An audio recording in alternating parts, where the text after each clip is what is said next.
Welcome to the second episode of the 8-part podcast Scandal and Controversy in Russian Literature, a tantalizing series about uncomfortable books, daring texts and dangerous quotes. Today, the worst novel ever written. Your host is Otto Boele, senior lecturer at Leiden University, specialized in Russian literature and film history. Otto, you promised that today you would discuss the worst novel in Russian literature, What is to be Done, by Nikolai Chernyshevsky. Are you sure it's the worst novel ever? Well, I'm not completely sure, of course, but it's a terrible novel. It's also an important novel because it was extremely influential. Vladimir Lenin loved it, as did futurist poet Vladimir Mayakovsky. Dostoevsky, on the other hand, considered Chernyshevsky a danger to public order, and Ivan Turgenev preferred to call him that man smelling of bedbugs. Okay, Lenin's handbook and bad bug literature for Turgenev. Otto, the microphone is all yours. Nikolai Chernyshevsky, born in 1828, is undoubtedly one of the most admired and most reviled authors of Russian literature. A hero to the radical left-wing intelligentsia and a boogeyman to more conservative intellectuals. He owes his reputation as a terrible, if influential, writer mainly to What is to be Done, a thick novel of ideas from 1863 that was read by revolutionaries as a kind of Bible in the 19th century and then became an indispensable part of the official literary canon in the Soviet Union. What is sometimes overlooked is that the novel was mainly intended as a contribution to the liberation of women, not only to their social and economic, but also to their sexual liberation. Change the world, start with yourself. That's what Chernyshevsky must have thought, and he did start with himself. He encouraged his wife to be unfaithful to him, to sleep with other men, reasoning that women had always been disadvantaged in this respect and deserved to be compensated for that. In this second episode of the podcast series Scandal and Controversy in Russian Literature, we meet a stubborn do-gooder who was exiled to Siberia for nearly 2 decades because of his subversive ideas, and who, as a result of it, became one of the greatest martyrs of the Russian revolutionary movement. This is the story of writer and literary critic Nikolai Gavrilovich Chernyshevsky, and especially of his dubious but successful roman à thèse, What is to be Done.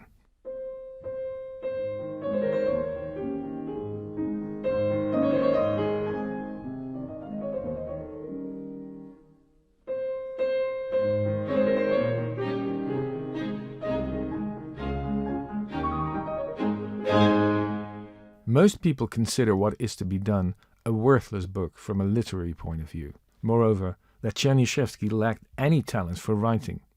In a letter to a friend, Turgenev wrote, Chernyshevsky should be publicly pilloried.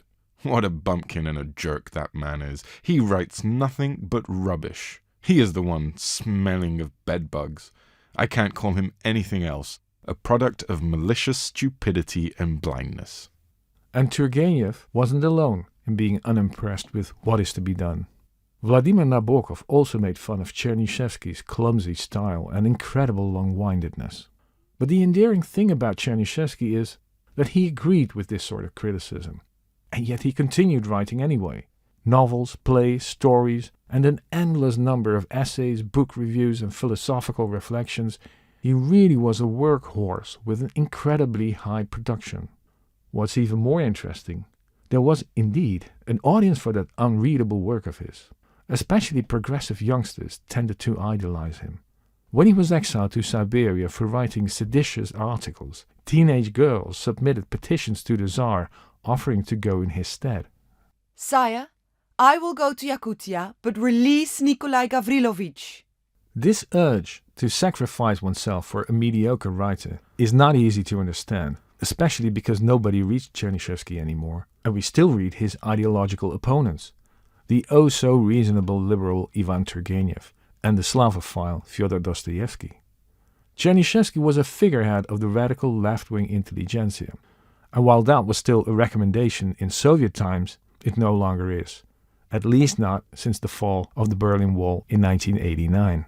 Nevertheless, he once was extremely influential with his ideas about women's emancipation and sexual freedom. And it didn't stop with mere propaganda. Many of these ideas he also tried to put into practice in his personal life. In fact, he tried to cram everything into that baggy novel What Is to Be Done, for which he eventually paid a high price. He spent almost 20 years in Siberia under very difficult circumstances. After that, he was never allowed to return to St. Petersburg, the capital and the center of Russian literature in the 19th century. Whatever we may think of his ideas or his novel, involuntarily you feel respect for his tenacity, his willingness to defend his views to the bitter end, and again, for that almost superhuman zest for work. In the last years of his life, he was assisted by a stenographer to save time. He even dictated his last words on his deathbed to his stenographer. Half delirious, even then the work went on. Curious. God is not mentioned once in this book. Chernyshevsky died in 1889 in Saratov, a provincial town about 500 miles southeast of Moscow, where he was also born in 1828, the same year as Tolstoy. But unlike Tolstoy or Turgenev, Chernyshevsky did not belong to the nobility. He was the son of a priest, so he was rooted in the clergy, which is a completely different class than the nobility with its own customs and traditions. So when Chernyshevsky eventually made his breakthrough as a writer and critic, he lacked the cultural capital that many established names in the literary scene did possess. Chernyshevsky didn't speak French, couldn't dance, and lacked the refined manners of a true nobleman. At the same time, he was not the only one struggling with this problem. More and more intellectuals with similar backgrounds became active in Russian literature. They were, like Chernyshevsky, sons of priests or country doctors. Their fathers did not come directly from the peasantry. They had continued their education, but of course they lacked the DNA of Russia's traditional Kulturträger, the nobility. It's precisely this group of non-aristocratic intellectuals that became increasingly visible and vocal in the mid-19th century. They were increasingly setting the tone. This is not to say that intellectuals with a background like Chernyshevsky's necessarily adhered to a radical left-wing agenda. But what we see changing around this time, mid-19th century, is that Russia's intellectual life is no longer limited to the drawing rooms of the nobility. It gradually moves to the editorial offices of literary magazines and the dwellings of a growing student population. Within this changing intellectual landscape, Chernyshevsky quickly developed into an absolutely key figure. Chernyshevsky was initially destined to follow in his father's footsteps. He studied for 3 years at the local seminary of Saratov to become a priest, but in 1846 he left for St. Petersburg to study philology, now we would say literary studies. After graduating in 1850, he returned to Saratov to teach at the local gymnasium, and in 1853 he met his future wife, Olga Sakratovna Vasilyeva. A few months later they married. The marriage of Chernyshevsky and this Olga Sakratovna was a very curious construction. To begin with, the spouses were completely different in temperament. Chernyshevsky was a real bookworm, a workaholic, a man of ideas, not a party animal at all. His wife, on the other hand, loved to party and go for a ride with the troika late at night. She had many male admirers with whom she openly flirted and had sexual relationships. The couple had 3 sons together, and it's very likely that Chernyshevsky was the biological father of only the eldest. A contemporary remembered the Chernyshevsky family as follows. The house is full of guests, but Nikolai Gavrilovich is writing in the hall, standing behind his lectern. How did these people get along if their personalities were so different? Olga Sakratovna had no interest whatsoever in Chernyshevsky's writing, and he had no desire to join in her way of life. That she had affairs with other men must have hurt him, which he didn't conceal in letters he wrote to his cousin Alexander Pipin. But this was all part of a preconceived plan by Chernyshevsky. He not only allowed his wife to have relationships with other men, he even encouraged her, and he did so for a reason, as Irina Papiano has shown in a brilliant study on Chernyshevsky's life and work. First of all, he didn't want to curtail her freedom. If she felt like indulging her sexual desires with other men, she had every right to do so. Chernyshevsky himself didn't have the temperament for it, he insisted, but she should be able to do as she pleased. In addition, there was the historical argument of double standards. Men who succeed in conquering women have traditionally been praised for their sexual prowess. Women displaying similar behavior are considered a disgrace. That was a ludicrous asymmetry, according to Chernyshevsky, and he felt that after ages of male dominance, the scale should now tip the other way. Women should be compensated for years of injustice, while men should show restraint and adhere to the ideal of marital fidelity which Chernyshevsky had set for himself. No matter how unorthodox their relationship was, and how different they were in terms of temperament and lifestyle, Olga Sakratovna and Chernyshevsky never broke off their relationship. When Chernyshevsky was arrested in 1862, he offered her the opportunity to divorce him so that she could marry someone else, but she rejected that offer. The marriage was never dissolved. In 1853, the year in which they married, Chernyshevsky and Olga Sakratovna settled in St. Petersburg. He joined the editorial board of the literary magazine The Contemporary, the mouthpiece of the radical left-wing intelligentsia, but he also published in numerous other magazines. Chernyshevsky soon earned a reputation for being one of the most outspoken critics of the existing order. Of course, criticism couldn't be expressed too openly. The trick was to broach sensitive themes, for example in the form of a book review, and to challenge the reader to read between the lines. Book review is a somewhat confusing term because it often concerned essays of 60 to 70 pages and even longer, in which the critic does discuss the book under review but also touches on different topics that are only marginally connected with it. The time in which Chernyshevsky was active, and also his main ideological opponents, Turgenev and Dostoevsky, is therefore considered not only the golden age of the realist novel, it's also the era of literary criticism. The critic explains a novel in the light of social developments, and always does so with a political agenda in mind, whether radical, moderate or conservative. Writers and literary critics, although they had to reckon with censorship, of course, were public figures with moral authority, and this was especially true of Chernyshevsky, the darling of the radical intelligentsia. Among Chernyshevsky's numerous publications in the 1850s and early 1860s, one is especially worth mentioning. It's called The Anthropological Principle in Philosophy and was published in 1860. Here Chernyshevsky unfolds his theory of rational egoism, which was heavily influenced by economic philosophers such as Jeremy Bentham and John Stuart Mill. The theory boils down to this: every human being is an inveterate egoist, pursuing his own advantage. But man is also a rational being, and capable of understanding that his individual interest is often served better when it's subordinated to the collective interest of the entire community. Moreover, based on our mental faculties, we should be able to arrive at a rational decision in any given situation. Suppose a particular action brings you small pleasure and great discomfort to me. In such a case, you should yield and let my interest prevail. But if something brings you great pleasure and is only a small sacrifice for me, then I should give in to your wishes. This was also Chernyshevsky's argument in tolerating his wife's infidelity. It was not entirely unproblematic for him, but the damage would be greater for his wife if she were to remain faithful to him.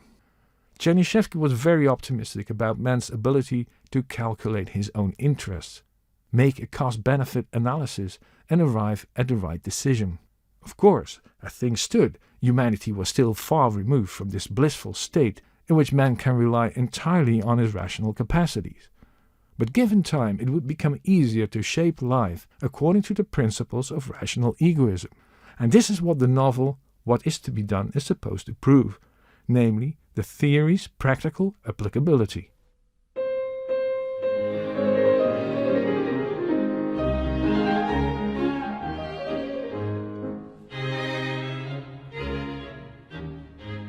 The year is 1861. It's the year when Russia finally decides to abolish serfdom, an institution that condemned the better part of the peasant population to an existence of slaves, and for that reason it was widely considered a national disgrace. The liberal intelligentsia welcomed the eagerly awaited liberation of the peasants, but left-wing radicals like Chernyshevsky remained dissatisfied. The landowners were so generously compensated that the peasants, the former serfs, hardly benefited from their so-called liberation. Chernyshevsky, who was at the height of his fame as a critic and political thinker, published in his own journal, The Contemporary, an article entitled "Isn't This the Beginning of Change?" The article can easily be interpreted as a call for revolt, particularly when we consider that it was published at a time when political tensions in St. Petersburg were running high. In the summer of 1861, Chernyshevsky's alma mater, the University of St. Petersburg, was closed due to ongoing student protests and strikes, and there were riots and fires all over the city. The Secret Service decided to keep a close eye on Chernyshevsky, stalking him day and night. In 1862, The Contemporary was temporarily banned, and only a few weeks later, Chernyshevsky himself was arrested for sedition. He was imprisoned, awaiting trial in the Peter and Paul Fortress, in the 19th century the most iconic prison for members of the revolutionary movement. In the Peter and Paul Fortress, Chernyshevsky throws himself into writing a novel that eventually will become What Is to Be Done. In less than 4 months, he produces the entire manuscript, which is then published in the reinstated The Contemporary from May until June 1863. This is the first paragraph. On the morning of the 23rd of July, 1856, the servants of one of the largest hotels of Petersburg, near the Moscow railroad station, were in perplexity, and even partly in fear. On the previous evening, about 9 o'clock, a gentleman arrived with a valise, took a room, gave his passport to be registered, asked for tea and a small cutlet, gave orders that they should not disturb him during the evening because he was tired and wanted to sleep, but that they should wake him without fail at 8 o'clock in the morning because he had important business. Then he locked the door, and, after rattling his knife and fork and jingling the tea things for a time, nothing more was heard of him.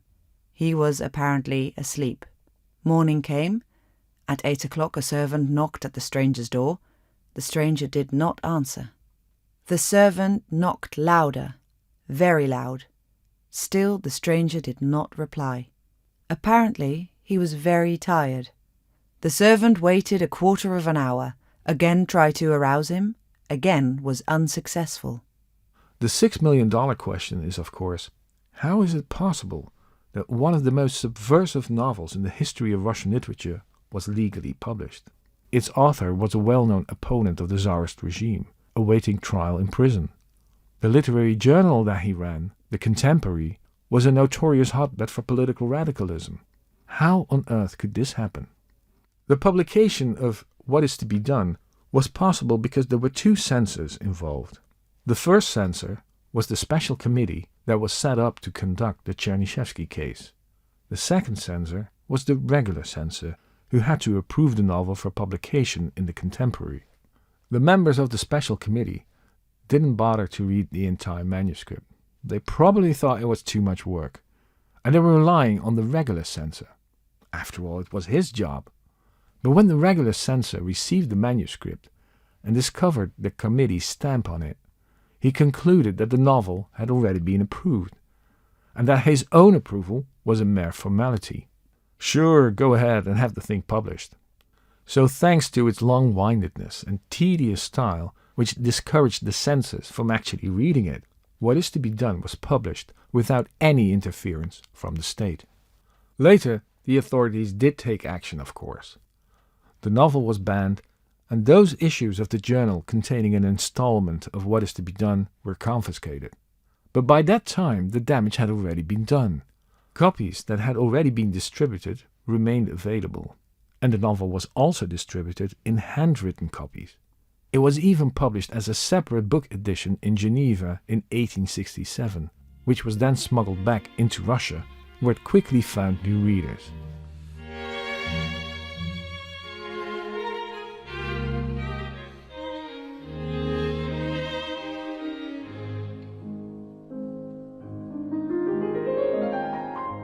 This is Scandal and Controversy in Russian Literature. Your host is Otto Boele.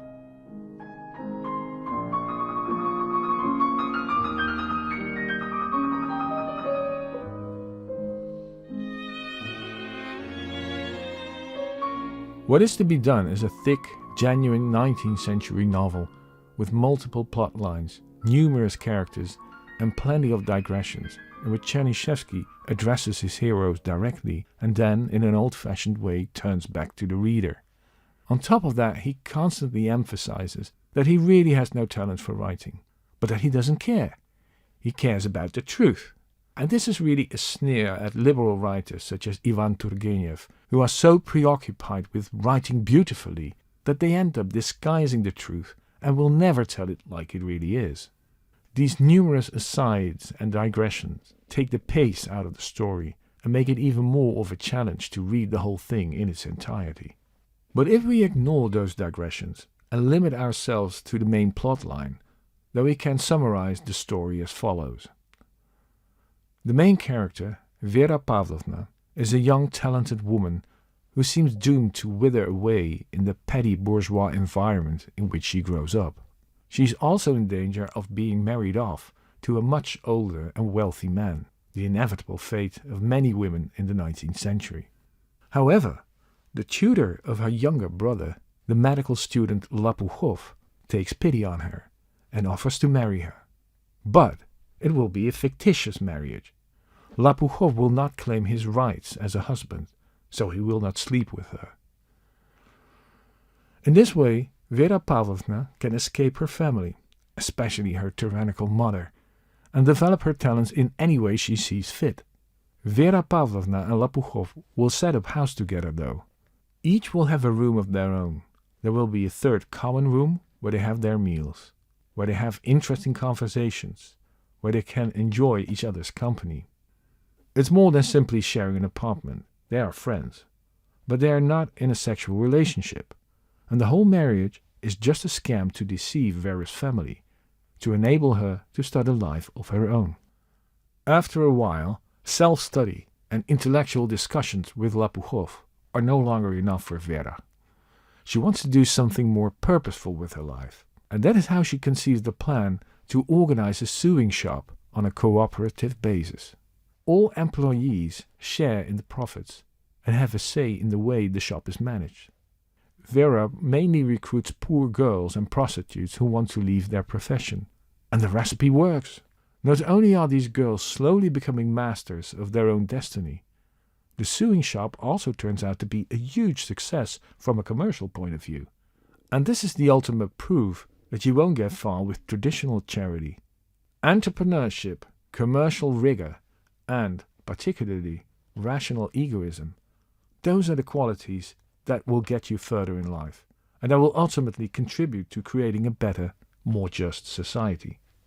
But Vera Pavlovna took the greatest possible pleasure in the workshop when explaining to someone that the entire system was organized and maintained by the girls themselves.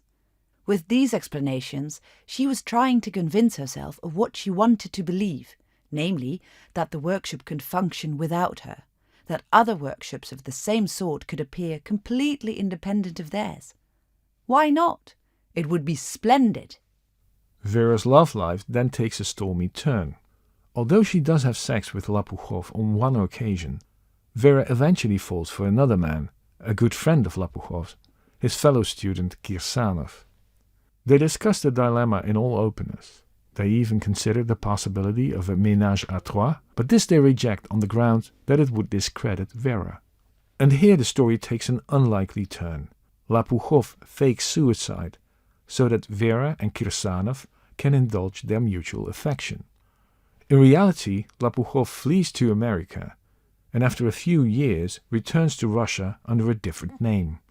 He too finds his true love, after which all the main characters are reunited.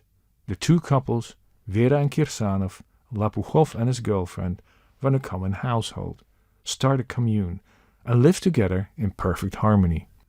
Unlike Turgenev's novels, which tend to be packed with unhappy lovers and failures, with Chernyshevsky it's all well that ends well. His characters are successful, both in their love life and professionally. Chernyshevsky seems to be introducing a new kind of hero, rational, decisive, and effective. This is also expressed in the subtitle of the novel, From the Stories About New People.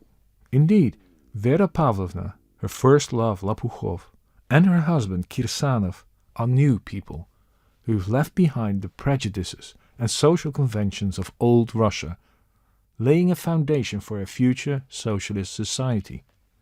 The book ends on a truly optimistic note that would eventually become one of the most important elements of socialist realist literature.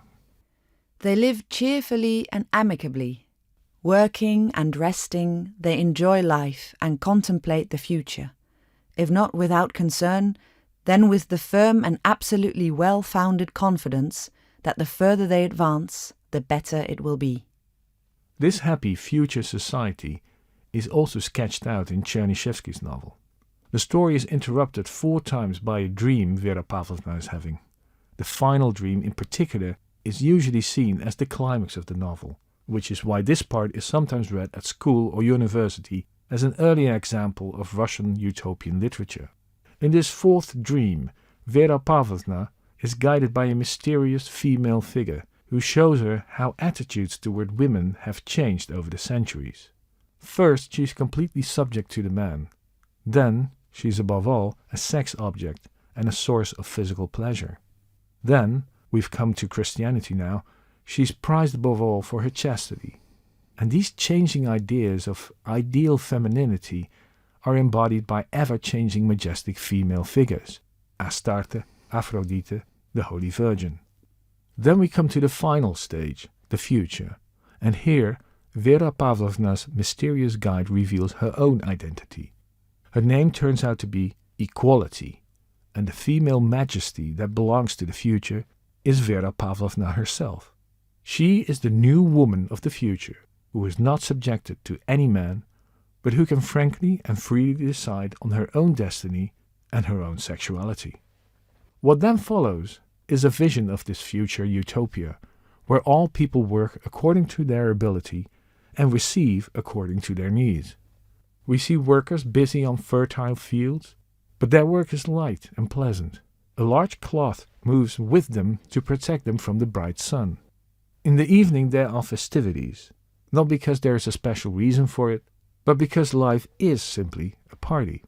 Everyone is dressed in long, comfortable robes, both men and women, which de-emphasizes their physical differences. In the future, the corset will long be banned, of course.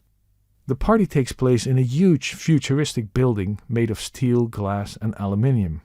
It's a kind of a combination of the Crystal Palace that was unveiled at the 1851 World Exhibition in London and the Phalanstère, the utopian building where, according to the French socialist Charles Fourier, thousands of people should work together in happy unison.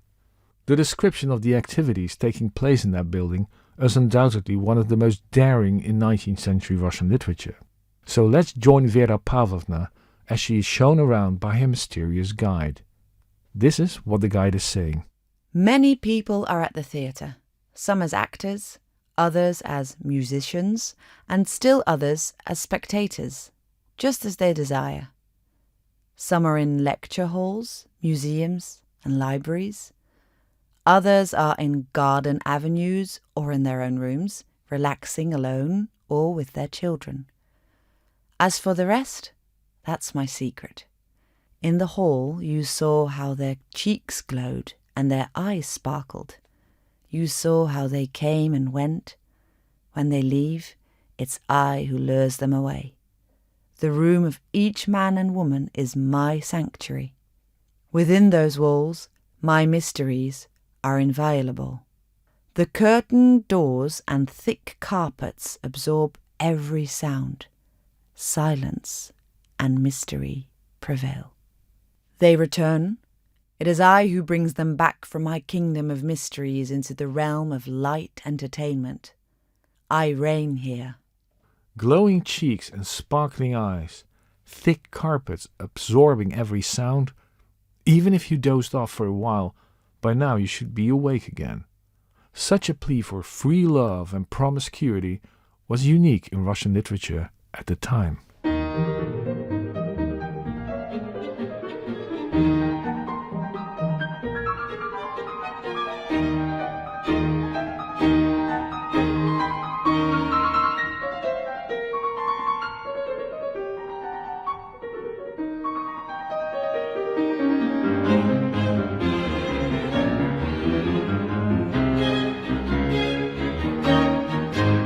What is to be done looks more like a fairy tale than a realistic novel, because of its happy ending and that utopian vision of the future.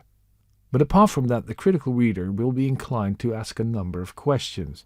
The first one being, can we explain the actions of the characters using Chernyshevsky's theory of rational egoism? Take Lapukhov, the medical student, who enters into a fictitious marriage with the heroine. Surely he sacrifices himself for her. Thanks to him, Vera can leave her parents. But what does he get in return? What is the advantage? Chernyshevsky does his utmost to convince the reader that Lapukhov is indeed acting on the principles of rational egoism. We'll see how that works out in the next quote from the novel. After a short introduction by the narrator, we enter Lapukhov's consciousness, and an intricate calculation of the pros and cons associated with marriage unfolds. Convincing or not, the outcome of that calculation is that Lapukhov appears to have acted in his own interest. My friends will tell her what an admirable career I had awaiting me. Even if they don't, she'll figure it out by herself. So, my friend, it was for me that you gave up your career. But I hadn't been planning to make sacrifices. I haven't been foolish enough to make any so far, and I hope I never will. I did what was best for me. I'm not the sort of person who makes sacrifices. No one is. It's a fallacious concept. Sacrifice is all stuff and nonsense. This goes on for a few more pages. Arguments for and against are presented and weighed, but in the end Lapukhov comes to the conclusion that if anyone benefits from this fictitious marriage, it's him.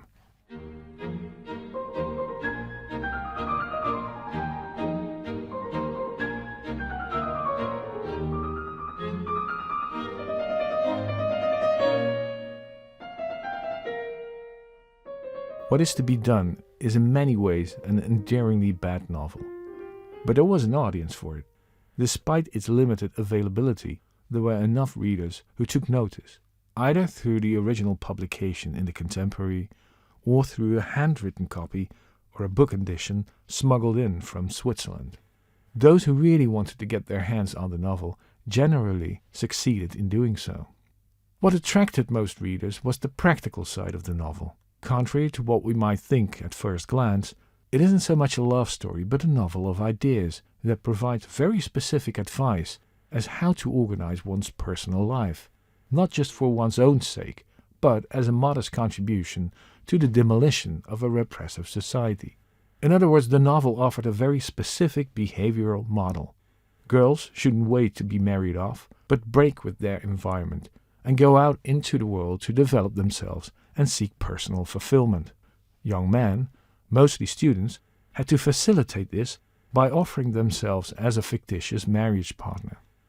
What is to be done has gone down in history as an epoch-making novel that inspired generations of activists and revolutionaries. Lenin said he had reread the book several times, and he could react with anger if anyone had the nerve to question its literary merits. In the Soviet Union, the revolutionary aura of the novel remained untouched, but now it was no longer a Bible, a manual for life. Gradually, What is to be done was interpreted as a historical novel. If Soviet readers wanted to know how the best representatives of the Russian intelligentsia had lived in the 19th century, What is to be done was your book. Thank you, Otto. About the next episode, you promised our listeners not to talk about well-known writers. And who is on the roll for the next episode?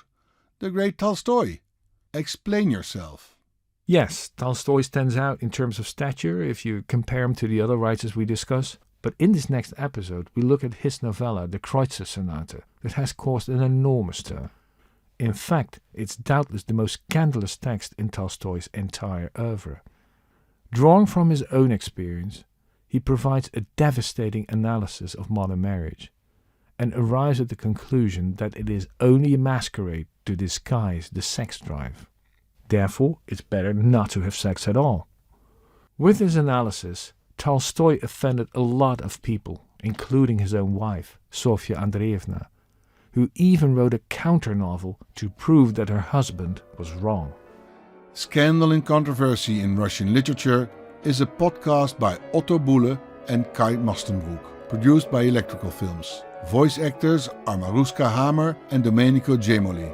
This series was made with contributions from the Anna Croiset van der Kap Fund and the Leiden University Center for the Arts in Society. The names of the translators and other important references can be found in the description of this podcast. The series is copyrighted by Otto Boele and Electrical Films.